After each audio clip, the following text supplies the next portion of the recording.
পারিনি। এই হচ্ছে বাবার আসল মন্দির, লোকনাথ বাবার জন্মস্থান, যে কচুয়া মন্দির। এটা আমি ভিডিও করে দেখালাম। দেখুন, এটা লোকনাথ বাবার মন্দির। এখানে কোনো একটা শীতের সকালে অবশ্যই আসবে।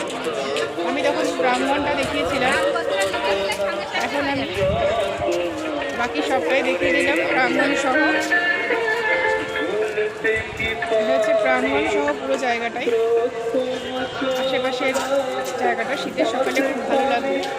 আমি প্রথমে মন্দিরটা দেখিয়েছি, আমি বাকিটা দেখিয়ে দিলাম। এটা হচ্ছে যেখানে বাবাকে জল ঢালা হয়, ঠিক আছে। এটা হচ্ছে পাশের জায়গা। এই যে মন্দির চত্বর, দেখুন মন্দির চত্বরটা আমি দেখালাম। এখানে আশেপাশেও অনেক দোকান আছে, আপনারা এখানে ব্রেকফাস্ট করতে পারবেন। আবার এখানে ভোগের টিকিটের ব্যবস্থা আছে। দুপুরে আমরা ভোগের টিকিট কেটেছি। এই হচ্ছে মন্দির বাবার, এই হচ্ছে প্রাঙ্গণ। অবশ্যই আসবেন, ঘুরে যাবেন, খুব ভালো লাগবে। আমি শীতের সকালটা এভাবেই ট্রিপ করি ছুটির দিনগুলোতে। অন্যদিন কাজকর্ম, পড়াশোনা, নাচ গান সব কিছুই ছেলে মেয়েদের নিয়ে ব্যস্ত।